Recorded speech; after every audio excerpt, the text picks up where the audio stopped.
What's up, guys? Today I'm going to show you a little bit how I set up a tree stand or a tree saddle for self-filming, and I'm also going to show you what I do with this little piece right here that I made. So stay tuned.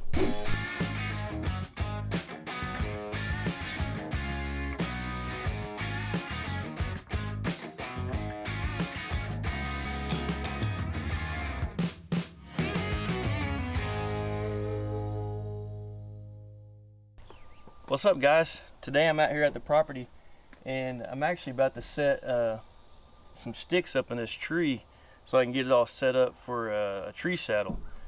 There's actually a blind that I normally hunt in across this field, and I'm planning on here pretty soon planting this field, and I noticed a lot of deer coming out of this section right here.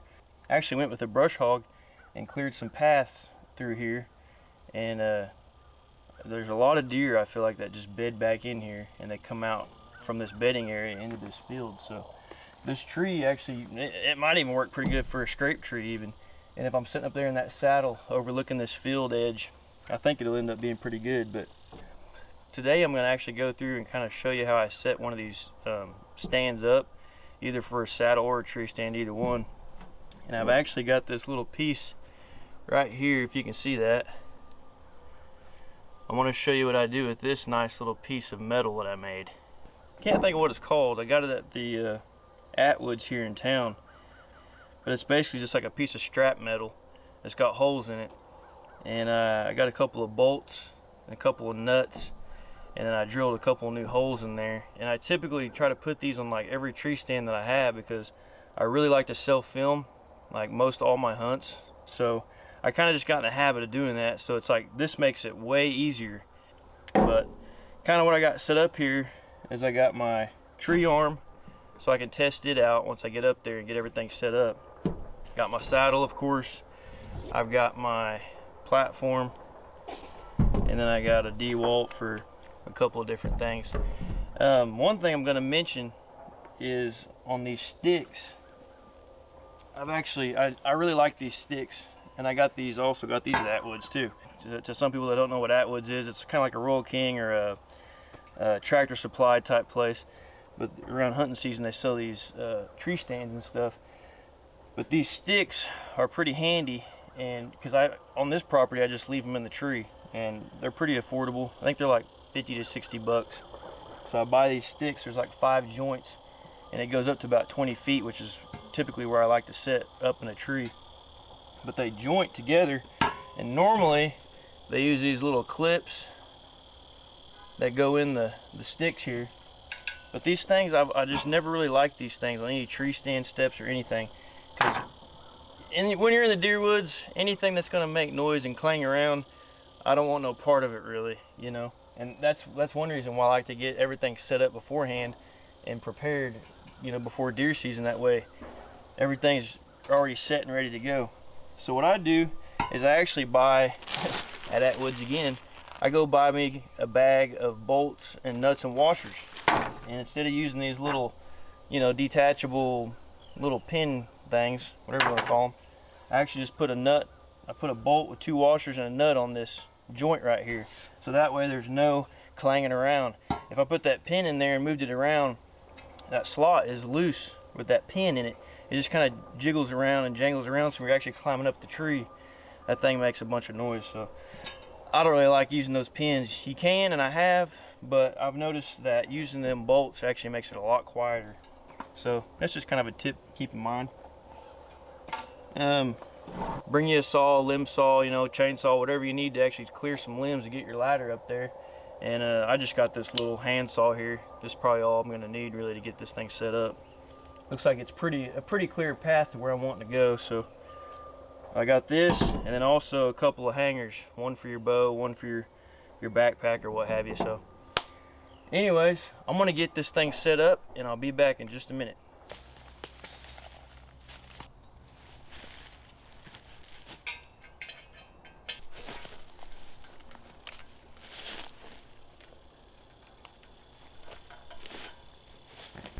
As I was trying to get this ladder put up in this tree, something started buzzing around my head. Well, I looked down, heard some buzzing, I slapped it across my arm. It's a stinking wasp. I'm like, where'd that thing come from? I don't know where that thing came from. So I started walking over there again. I was like, well, maybe it's just a wasp that just randomly popped out of nowhere. I don't know. So I come back over here. All of a sudden I look down. He's on one of my straps. I'm like, where in the world is this thing coming from? He's like after me. Well, come to find out, there's a wasp nest right there on a little tree. Right there at the base, pretty much the base of the tree I'm trying to put a ladder in. Like, what's the odds of that? I'm coming after you, wasps.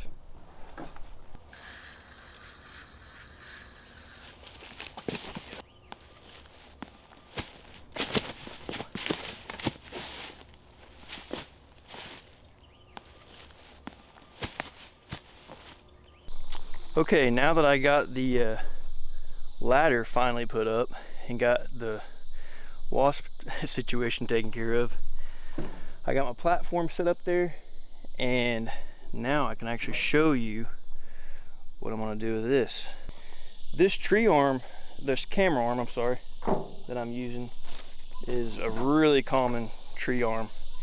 It's the Muddy camera arm, like I can't think of the actual exact name or style number of it, but it's a real common camera arm.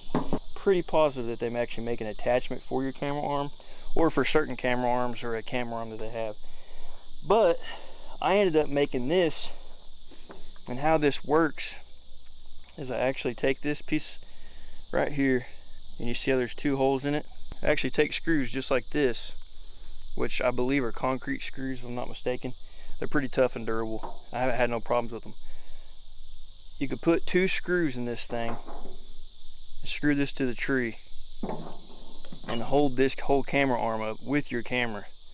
And I use a Sony A7 III or a Sony NX80, I believe is what this one I'm using right now is. I've never had these things fail one time, and I'm using these screws right here. 2 screws holding this whole setup, and screws right into the tree, and boom, you're done.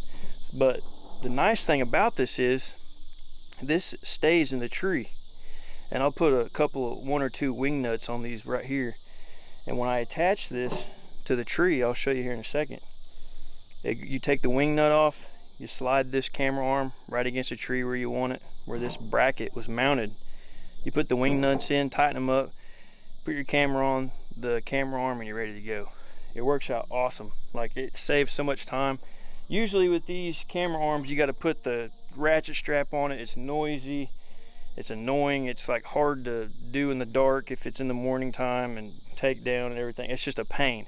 But this right here has saved me a lot of time, and it's probably one of the best things that I have in the tree stand, and one of the best things that helps me self-film. So I'm going to go up to the tree, I'm going to screw this in, and then I'll show you how I take it on and off with this camera arm. Alright, now that we got this screw started and I figured out where I want to put this thing, I'm just going to take this impact,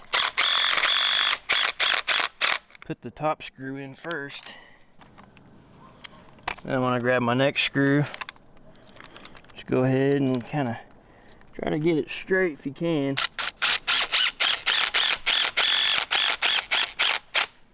Just kind of tighten it down a little bit. You don't want to get it like crazy tight, you know, but you want to bend this. You don't want to bend the metal really, but you want to get it pretty good and snug. And that's right there. That's what you want. Now what you're going to do is you're going to want to take your camera mount,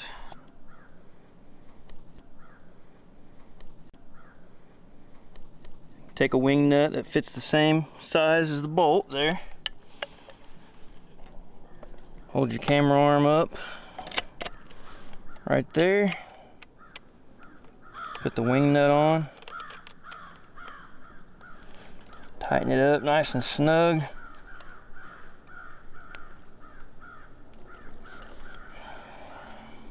Now normally, what I used to do is I actually used to use 2 wing nuts, but now I just keep the extra basically in my pocket, and I just tighten that one top wing nut on. And that thing, I mean, it's solid. I've really been happy with how this thing works. Another thing you can do, you can spray paint it, you know, make it blend in so it's not shining when the sun hits it and stuff, but that's pretty much it on the camera arm. But all you gotta do now is just take that wing nut off, fold this up is what I normally do, and I put one of these gear ties around it.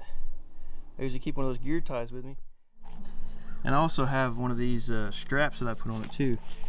I clip it right on my camera arm.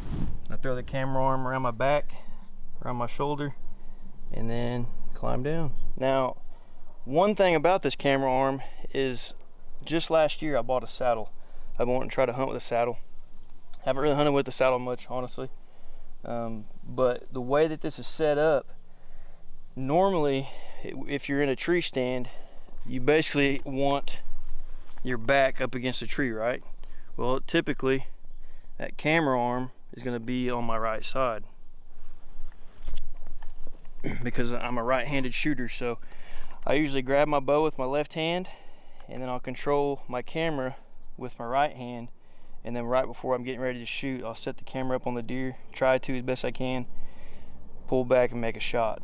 So with this scenario, this camera arm is actually a 2-link, I guess is what you would call it, camera arm.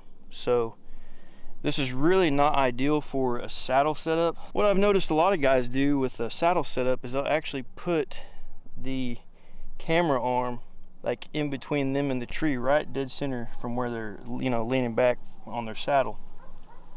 And the one thing about that is, when you're doing that, you want shorter arms, because if you use a big camera arm like this, you gotta like squeeze in your gut to move your camera arm around you. So I ended up putting it to the side like this, because the majority of my deer, or the majority of my shots, are more than likely going to be out to my left, which is going to be my strong side sitting in the saddle. So the next thing I want to talk about is a secondary camera angle. So I'm pretty bad at practicing this, honestly, but it's a really good handy thing to do, because if you actually put another camera up, if for some reason, you know, you put the camera up above you, you can actually get a shot like kind of over the shoulder, or like if the deer's right in front of you, then you actually have that secondary angle. If for some reason your camera dies, if for some reason there's a tree in the way, or whatever it may be, with your camera arm, if you have a secondary shot, you might get, you know, the kill shot or whatever you're trying to get on video with that second camera. Now, there's Tacticams that you can get, there's GoPros, different things. I suggest using a GoPro or something to attach to the tree. And then you can actually get, which I've actually, on one of my hunting videos, when I killed a 9-point here in 2020, he got right out of frame with my camera arm, or my camera that was on my camera arm. So when I pulled back, I actually had my Tacticam running on my bow. So that's the only way that I even ended up getting like a somewhat of a kill shot, was because of that Tacticam. And they're not, you know, a Tacticam that I had was an older version and everything, but I at least had something to go off of with that second angle or third angle. You know, you can have as many cameras as you want. I mean, I wouldn't really want to go overboard with it, but there's a lot of different things you can do. Just get creative with it. I mean, you can do a camera that's got, you know, a over the head shot. You can go behind you, like over the shoulder, looking at you, looking at where you know where the deer typically go. There's a lot of options to do and set up. The one takeaway that I would say from doing this, you know, setting this up and self-filming, if you're really wanting to get into self-filming and you got private property, set your stands up, get everything ready, put the work in, prepare your spots, and it makes it so much easier when you get to the tree. Everything's set up for you. You climb up the tree, you put your camera arm on, you know, you hang your bow up, you get set in, and it's just so much nicer than having to like hassle around, you know, for 30-45 minutes just trying to get your camera arm on the tree and try to get it leveled up and everything. It's just a pain. I mean, and you can't really get away from it sometimes, you know. I understand when you're hunting public land or something, or somewhere where nobody, you know, you got permission, for example, and they don't want you hanging tree stands, and you got to go in there every single time, you know, put your sticks up, put your saddle up, and everything, you know, all that. You know, that's a little bit different, but the more efficient that you make your setup, the better you're going to be, and the more enjoyable it's going to be. It ain't going to be such a pain when you wake up early in the morning. You're like, man, I got to go. I don't want to take my camera. I don't want to get up in the tree. But if you do these things and prepare, it makes your life way easier. So anyways, I just kind of wanted to show you guys how I set up, you know, my tree stands, or, you know, spots for saddles or what have you. But I appreciate you guys watching the video, and I hope to see you on the next one. Thanks. See ya.